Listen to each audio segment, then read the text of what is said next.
What About Vietnam? A podcast with Carrie Newsom. The series where Carrie talks with travellers about their experiences and adventures. Find out more about Vietnam from the people who have actually been there. What about Vietnam? Whether it's adventure, exploring the culture and cuisine, shopping, or just soaking up the sun. Let Carrie and her travellers pave the way for a magical holiday in Vietnam. What about Vietnam?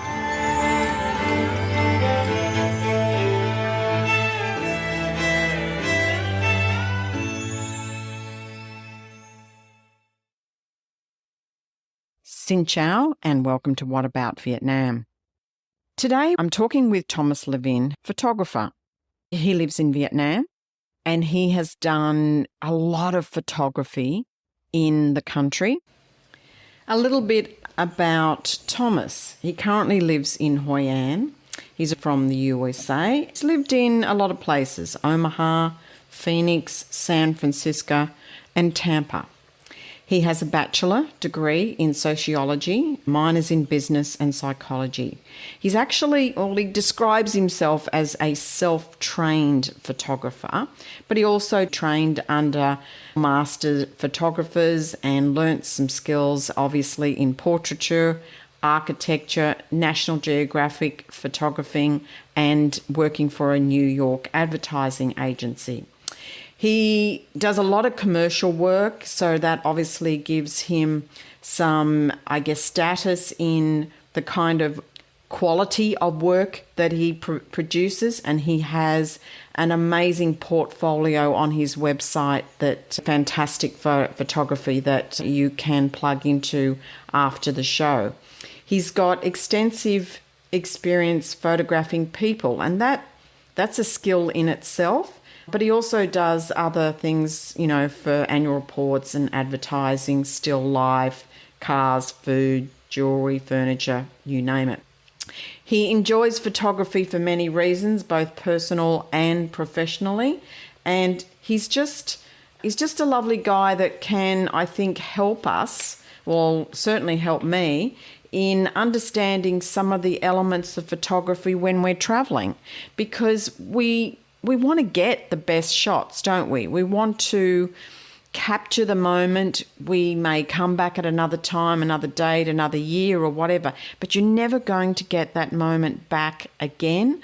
And so I really impress upon you to, have a good listen to this two-part series that we've got together. And I just want you to get a lot out of it for yourself in your trip planning for Vietnam, but for any trip that you do, that you want to be able to produce some photography, that you're going to be able to put on a wall or sit on a shelf or put in an album that you're really proud of and you can share with others.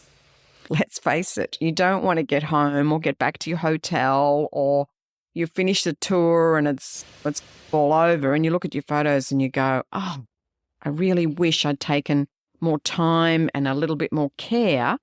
And with a bit of insight and knowledge, I thought having someone on the program to actually talk through the use of colour and lines and focus when you've got beautiful scenery and people and activities, etc., to photograph, that we try and get it right from the get-go. And Thomas has done a great job in this show and is such a learned person in this area. I thought this is what we need as part of the show's, features. And I think you can come back to this any time for a bit of a refresher for any trip you do. So please take the time to listen to him. He's got a website and everything that I'm going to be able to share with you, so you can go and get some pointers and maybe do some lessons with him or get some advice. So you'll be able to reach out to him directly. And I just think you're really going to enjoy this show. It's broken into two parts because we went through it and we went, oh my gosh, there's a lot in this. So I put it into a part 1 and part 2 series, and I'll release these very close together so you can combine them. There is obviously transcription notes, so you're going to be able to refer to them. And I just hope you really get a lot out of it. You don't have to be a professional to use some of his skills and his advice. You can use it with your mobile phone, or you can use it with an actual camera as a DSLR and make those apertures and shutter that you need to get things right. Let's welcome Thomas to the program.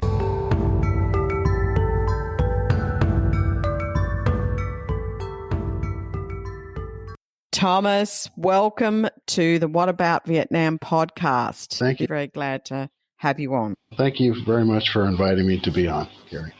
What can I tell you?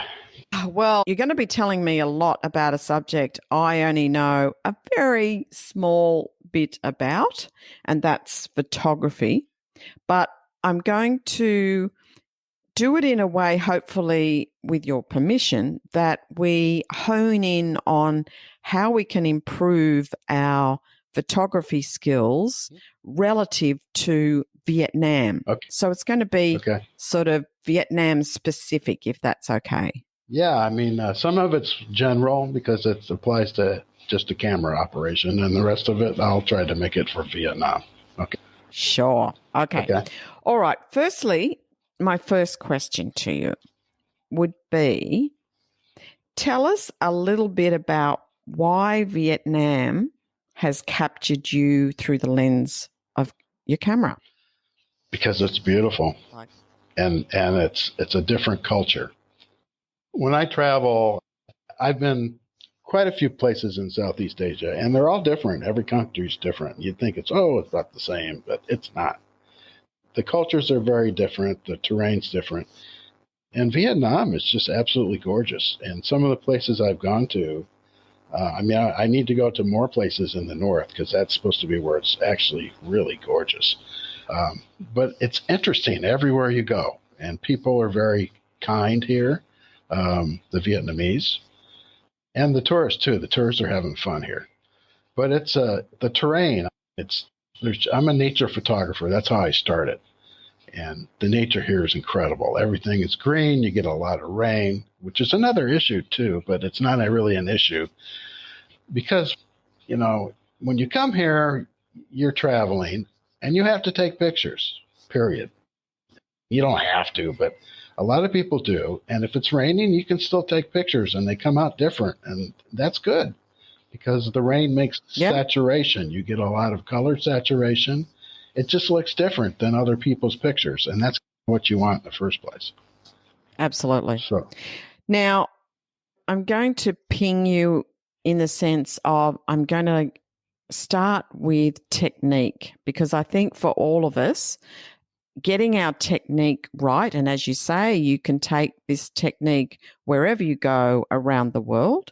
But if we start with technique as a basic, I think that's going to help us from the get-go. So you and I have had a few conversations, and just those alone have given me a better sense of where to start. But maybe you could help us with talking just a little bit about some basics. I don't know, how to hold a camera, how to hold a phone to take the best image, the best pic.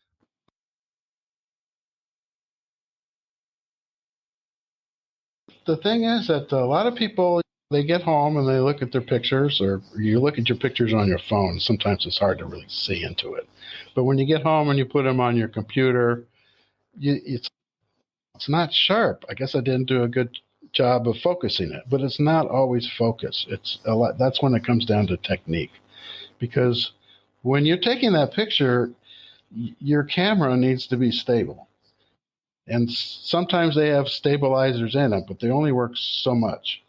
So basically, your technique of holding the camera should be the same every time, and it takes a little practice. And once you get used to it, then your pictures will come out a lot better if that's the problem you're having. Because sometimes it's hard to tell whether it's a focus problem or it's a camera shake problem. But if you see everything in it that's not sharp, that's probably camera shake. If you see parts of it that are sharp, then it's probably focus. But the thing is, when you're holding a camera, what you really need to do is use your elbows and your arms, and you need to make a tripod with your arms. You put your elbows into your stomach and squeeze, and you're holding the camera up. And you're actually creating cradling the camera. It's actually in your palm of your hands.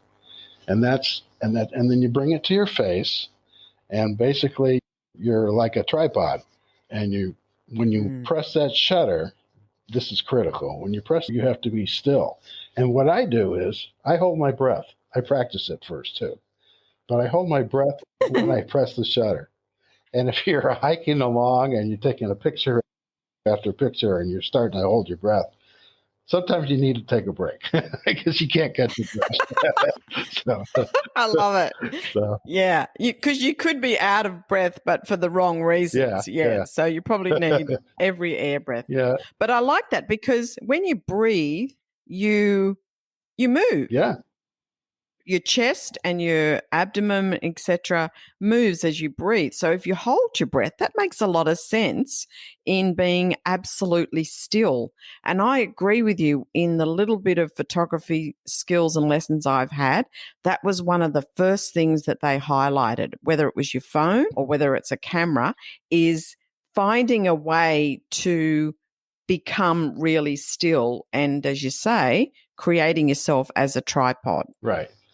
And I'm putting it in your palm of your hands is the trick too, because you want it cushioned in your hand, and it's hard to tell you without showing you. Yes, I know.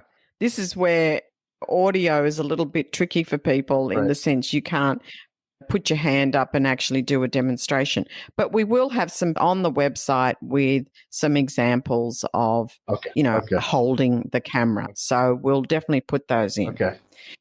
All right. So if we've got the camera now cradled in the palm of our hand, or if we've got the phone cradled in a safe, secure, still position, holding our breath or otherwise, what should we be doing or looking for next? First of all, when you're pressing that shutter, you should squeeze, because if you hit it too hard, then you're going to vibrate everything. So whether it's a phone or the camera's going to have a shutter button, you're going to have a kind of a fake button on the smartphone.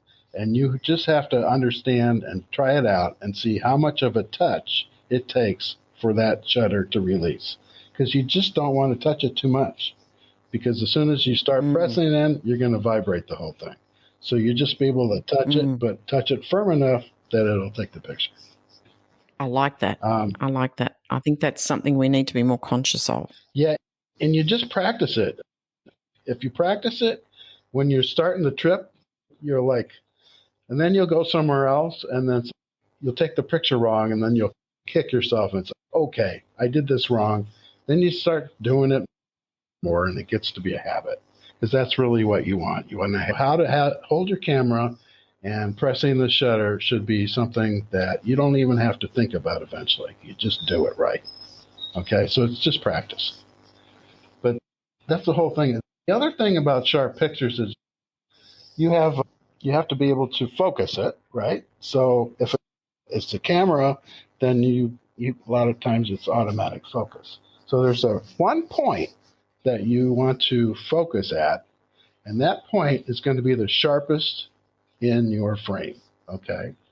But the thing is, you have something called depth of field, and sometimes you can't tell the difference between the focal point and the depth of field, especially on a phone. And they have a 1/3, 2/3 rule, and I really don't go by rules too much, but I use this one when I can. Sometimes I want to make sure I take the picture. So I will do the focal point, take the picture, whatever the subject is, focal point on the subject. I'll take the picture.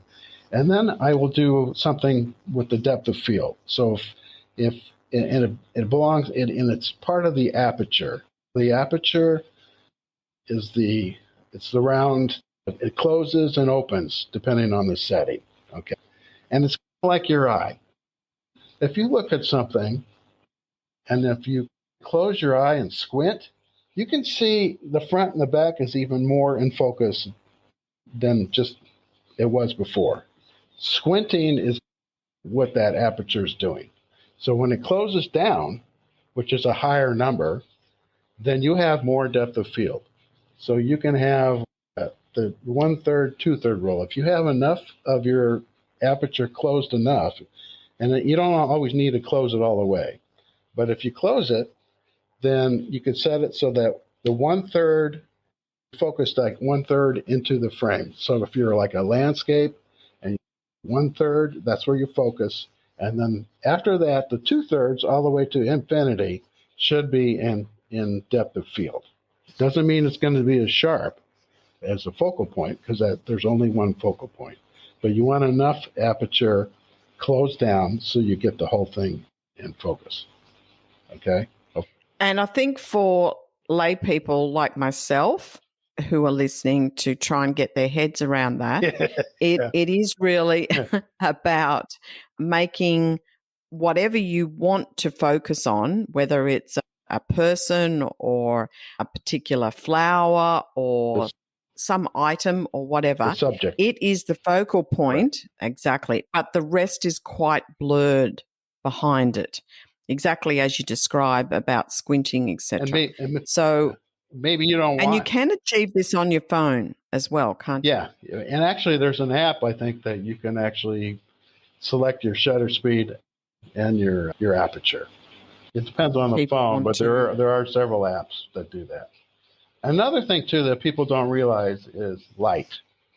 If you have a strong light coming in, it'll make your picture sharper because it raises the contrast, as long as that light's not getting into your lens directly. So if you have a foggy day, it's not going to be sharp. Or if you have a day with a lot of atmosphere, where there's just a lot of moisture in the air, which happens in Vietnam, then if you take in an overall landscape, it's going to come out soft. It won't be as sharp. But that's not having anything to do with camera shake or your focal point or depth of field. It's just the atmosphere. So there's not a whole lot you can do other than photograph closer and not show as much area. Okay? But you get certain days it's just like that here. And other days everything's sharp because there's good light. So light has a lot to do with it.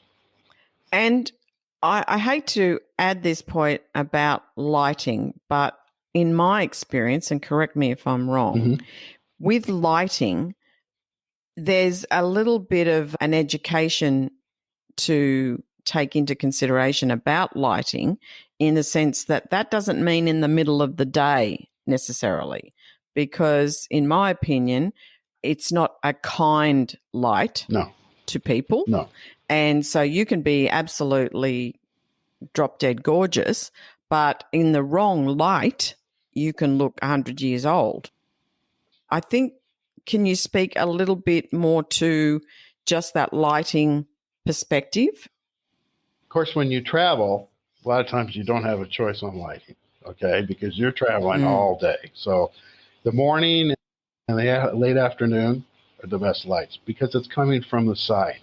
If it's overhead, then you might have some problems because you're really lighting, like if you're taking a picture of a person, you're lighting the top of the head. But most of the time, it's not right overhead. And I found that if you don't have a choice and the person's facing the light, I prefer somebody wearing sunglasses for that particular picture because you're probably going to have other pictures where they don't have to wear sunglasses. But if but I used to take pictures of these people for commercial reasons, and they would be staring at the light, and they were not allowed to wear sunglasses for the ad I was making. So people are like, they would close their eyes, and then I would go 1, 2, 3, on 3, open your eyes, and then they would open their eyes. Because otherwise, if you stare at the sun, you're just going to squint, okay? And it's not that much fun to be a subject where that sun's straight in your eye. So I prefer, if it's possible, and it's possible when you're traveling, wear sunglasses for those kind of pictures. The other thing is, good advice. You can be under a tree or under an umbrella and take the picture, and it's a lot more pleasing, okay? Or if it's 2:00 and the light goes off to the side a little bit, but not as much as you'd like, then a lot of times you can turn that person so that the light's coming off of their side, off the side of their head and the side of their face. And there's another thing you could do with a lot of cameras is It's called fill light. It's fill flash. So if you're taking a picture of somebody and they're in the shadow, their face is in the shadow, but everything else is lit, you can turn your flash on and set it for fill. And you can do this on your iPhone or whatever phone you're using. And then it'll fill it in, and it's actually very pleasing light for your face. So I don't know if you're familiar with that. No, definitely not. And I have made the error of sometimes I'll stand in the shade and take a picture of them in the sun. Mm-hmm. And that doesn't work out. And then I swap places and then I'm in the sun and they're in the shade. And either way, it doesn't come out well. Or a person has got shade on half of their face and sun on the other. So you can see how much trouble I have in getting it right. It takes me a few goes. Well, I carry something that most people aren't going to carry. I carry a disc that opens up and it's white. Okay, it's on a kind of a spring thing.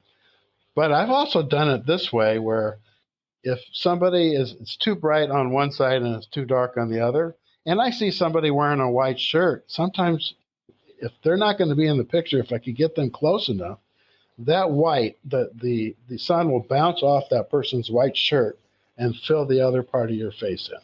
So you have them on the dark side of their face. Or if you find something white, sometimes I've even used a menu from a restaurant just to fill in that, because I use that with food too.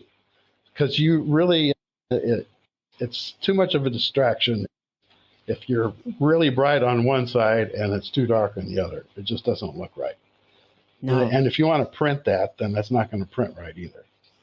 Sometimes you want that. Sometimes you want that. I think they call it Rembrandt lighting, where you have one side of the face that's lit and the other side's dark. And actually what that does is it makes your face thinner. It makes you look thinner because part of yours dark. I'm all for that. Yeah, so that's just the way it works anyway.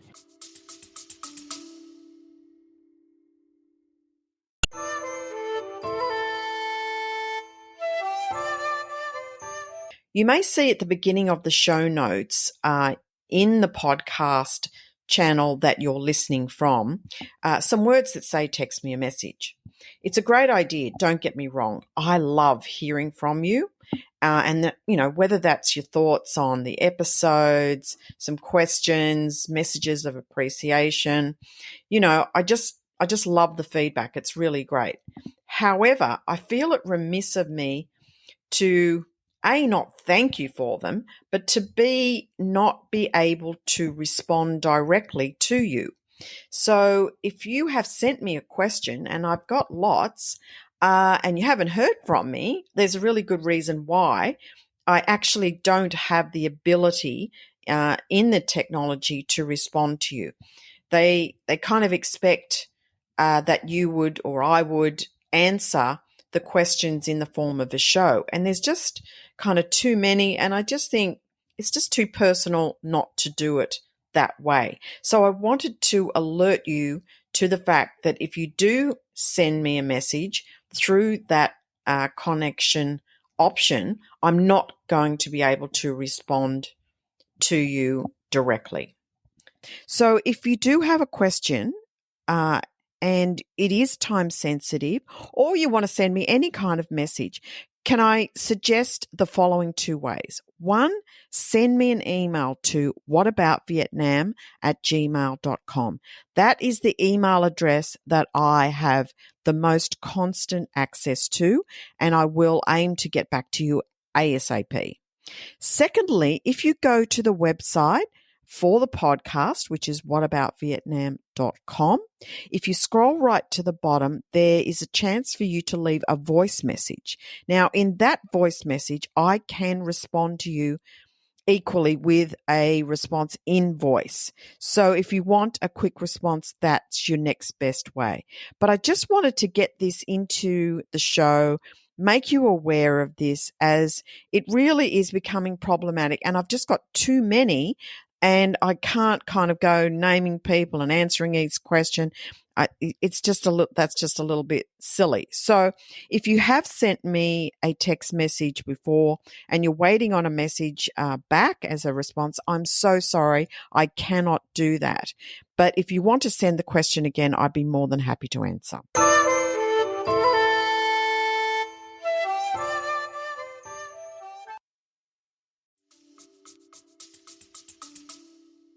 Okay.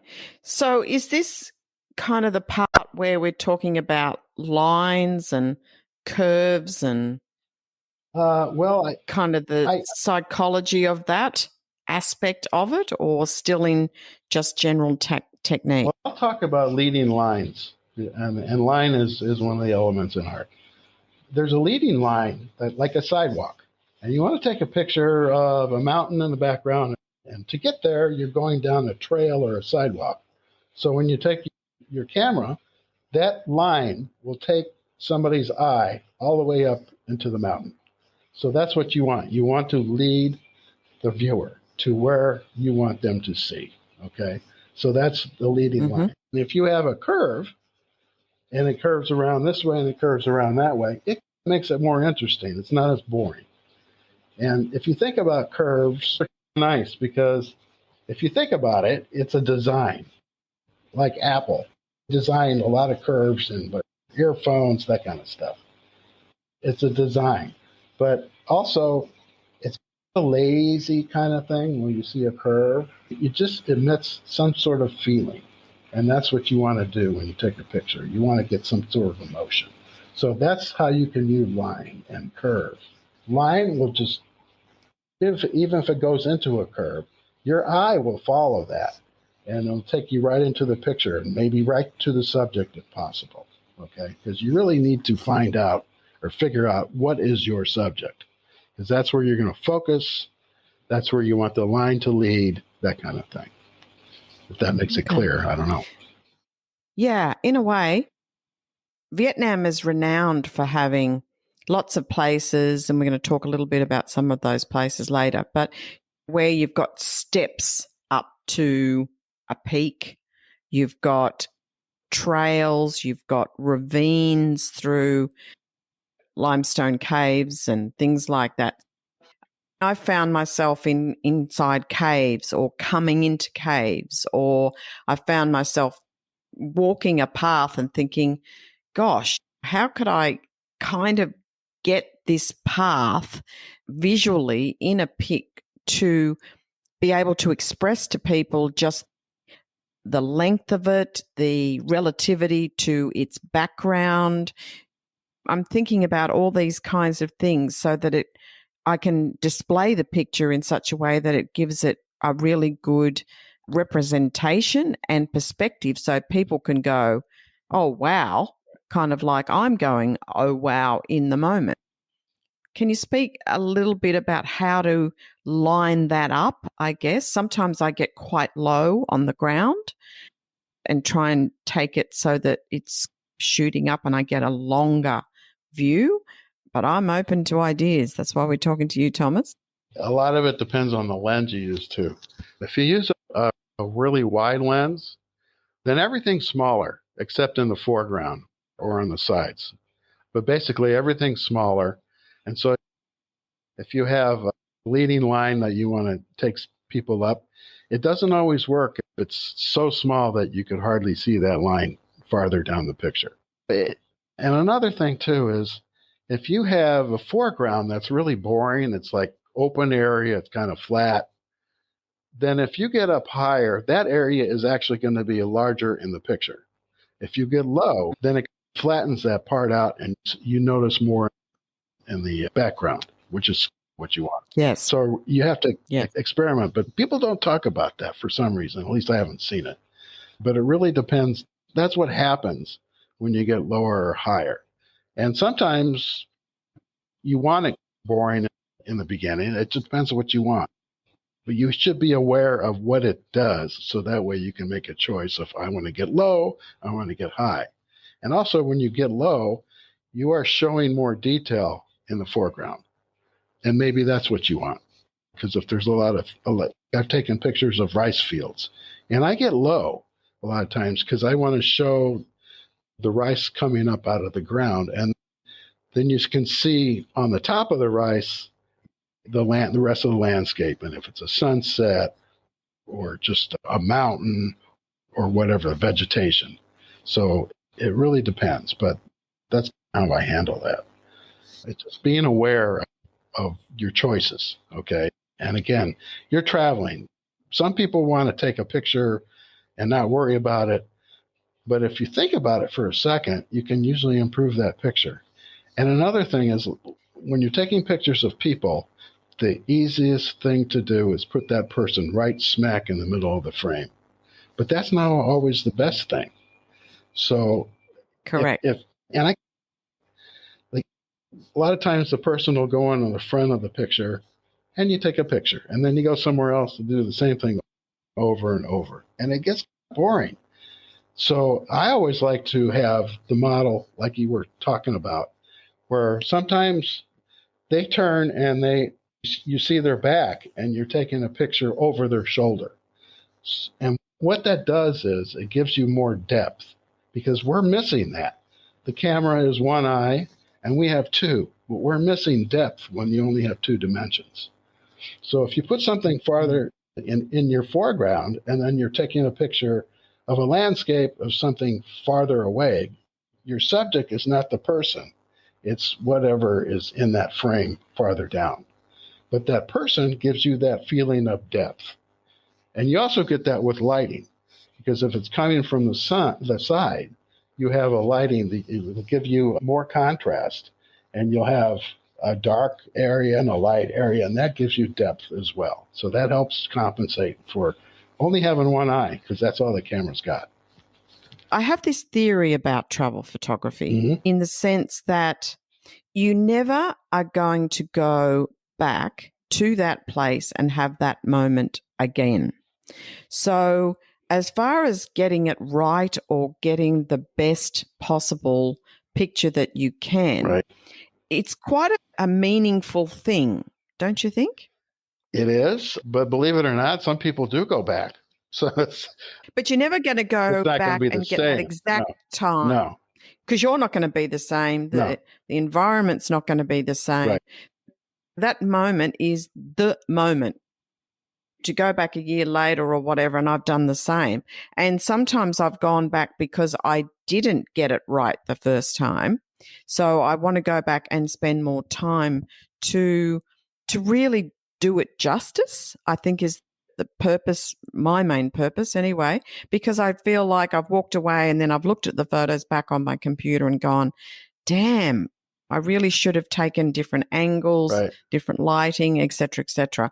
But most people now are traveling with their phone. And I think probably we need to kind of balance that out in this conversation. Everybody's being very clever with their phones. And the phone has definitely come up in its skill level. And now people are saying if you do a photography tour in Vietnam that you can do it with your mobile phone device. So maybe if we can include both, because I know if you've got a camera, you can work with aperture and all that kind of stuff a lot easier than trying to switch that theory onto a phone. But when you get that control, you can also make mistakes more easy too, unless you're used to using that part of your phone. And that's why they have auto on them. Take it from me. I mean, I don't know how many times I've taken my phone and I just point it and it automatically focuses on something.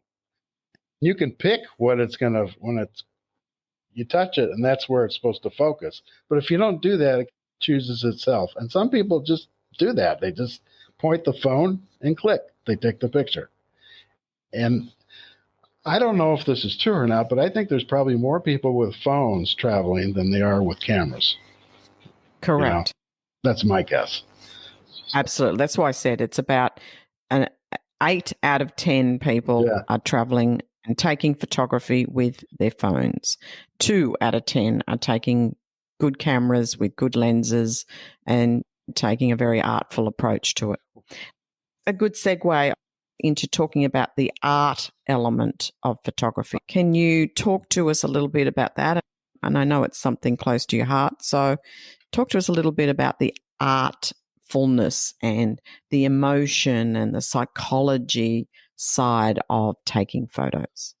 When I learned photography originally, which was years and years ago, nobody explained any of this art stuff to me. I just started taking pictures, and I get a good one every once in a while.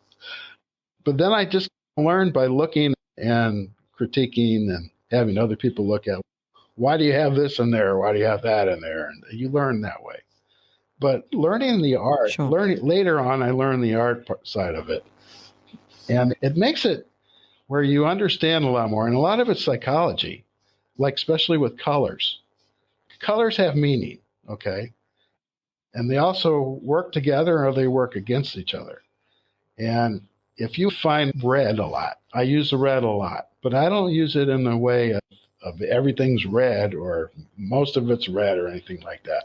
Like I have a picture of someone in Dalat, and in Dalat they have farms. And I went into this guy's farm and they were growing flowers and they were all yellow. I guess daisies, I'm not sure. They're all yellow, but inside there was somebody working there, and they had a red top on with one of the conical hats. So she had a conical hat, which is a great thing to have in a lot of your pictures because it immediately shows you're in Southeast Asia. And they really use that. I'm getting off track here, but a lot of people wear that more in Vietnam than I've seen in a lot of other Southeast countries. But anyways, this lady was wearing red and she was surrounded by yellow. Your eye immediately went to her because even though it wasn't much red, it really popped out. And the yellow was in competition, only there was so much yellow and just that little red, you had no choice but to look at the red. So you get an emotion out of that. And red means a lot of things, but there's, like I said, there's a psychology behind it. Sometimes a color will offend somebody, okay? And they might get moody. They might not like it. They might feel bad. Who knows? Maybe they were in a car accident years ago, and that person that hit them was in a red car. Subconsciously, red is negative to them. That kind of thing. Thomas, we're going to take a short break here and we're going to keep going, but we're going to do that in a second segment as we've still got a lot of great stuff to cover, and I wanted to just give people a chance to digest everything we've gone through, and we'll continue in part 2 of this show coming up. So stay tuned, everyone, because there's more really great photography skills with Thomas to come. Thank you. Thank you for listening. Check out the episode notes for more information. What about Vietnam? Don't forget to subscribe, rate and review, and stay tuned for more fun adventures in Vietnam.